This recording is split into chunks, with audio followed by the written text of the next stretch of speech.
Have you ever rejected a man specifically to test his determination to winning you over? Yes, 100%. So then how does no always mean no?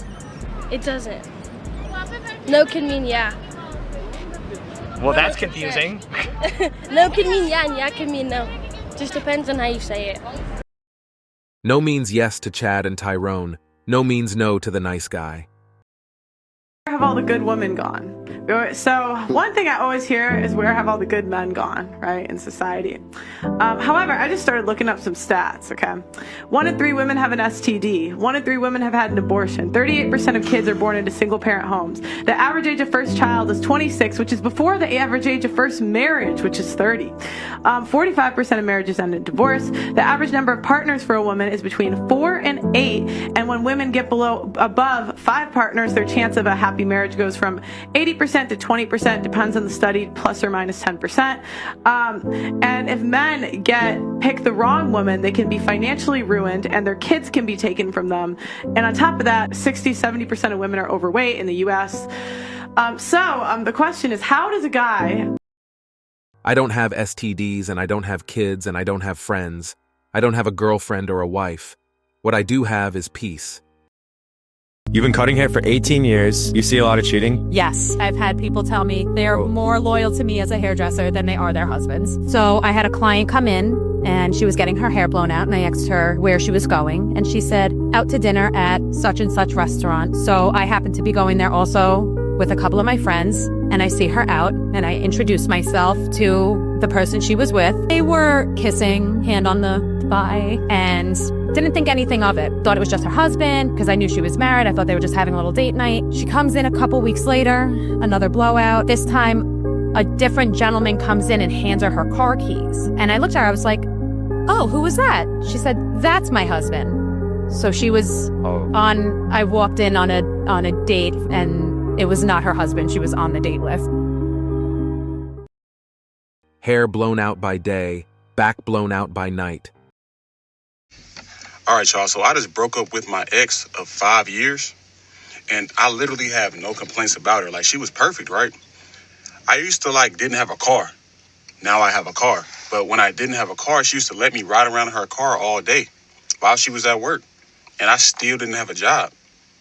And and it doesn't get any better than that. She used to pay for all the meals. She paid for the bills, all that, until I got my stuff together. But it was just something about her. It was just something about her I just couldn't comprehend. I can't really explain it to y'all, but she was so perfect. For the women that are writing angry comments right now, and for the good men that are not happy with this man, don't attack him because it's a parody of a woman talking about her breakup on TikTok. We have seen a few of these now where a woman will come on and she will say that she just broke up with her boyfriend and she doesn't really give a solid reason why. She'll actually list all of the amazing things about him. Look, ladies, the reason why men get so frustrated hearing these stories is because they want you to be able to communicate why. And you're not really communicating why when you're just talking about all the amazing things about him. The real reason why I think you're having a hard time communicating it is because the real reason is that when you started dating him, you didn't really like him that much, but you liked his efforts and he didn't really require much from you. So instead of recognizing that and being honest with your real feelings, you kind of used him. That is why you don't really have a reason that you can tell that will still allow you to look like a decent human being. The end. Man flipped the script and proved the double standard was real. I find it very interesting that a woman sits here to me and says, no, men are allowed to sit around and do all and feel sad, and those are the men they ignore when they DM. No. Those are the men they ignore them all. No. The man who works in Starbucks, who's sad all the time, you won't reply to him. Neither will any other female. So for women to come along and pretend they give a about the fact that most men are basically invisible. There is not a female on the planet who's invisible today. You can be a 4, overweight, fat, you'll still go to the club and get attention. 99% of the men go to the club and nobody even fucking talks to them. If they try and talk to a girl, they get blanked and ignored and told to Most men are absolutely and utterly invisible. This is the truth about masculinity, right? It's very easy for women to sit here and complain about the top 2% of men because I dealt with this guy, he's arrogant, blah, blah, blah, blah. Most men don't even fucking exist. They send 10,000 DMs and never even get read, let alone replied to. So if you just sit here and say, I'll get a G, a big G, a boss, a millionaire, and let him have a day off, very nice of you. I'm sure you would. But She knew it was true, hence nothing to say but to just agree. This is what you said. You said, what's so special about me? Most women aren't special. Well, that's down to your personal opinion. No, I'm like, seriously, what do women bring in 2022 that is special? Nothing. Do most women have a cookbook? Do most women really know how to cater to a man? No. Are most women virgins on their wedding day? No. So what do most women bring in 2022 that is special? But why is it all about what we can offer? Why is it always about what we can bring? Okay, What's about our values? because when you're trying to sell a car, if you're trying to get married, right? And please, I'm not saying that women are cars. It's just an analogy. But if you're trying to sell a car, you have to study the buyer and figure out what the buyers want. Offering nothing, demanding everything. So if I'm 38, I feel like I've got through my early 30s without almost luckily, when I look at what my friends have to deal with their children, I almost feel a little bit blessed. What do you say to that? Well, I would say that it starts to get pretty lonesome in life after 45 if you don't have a family.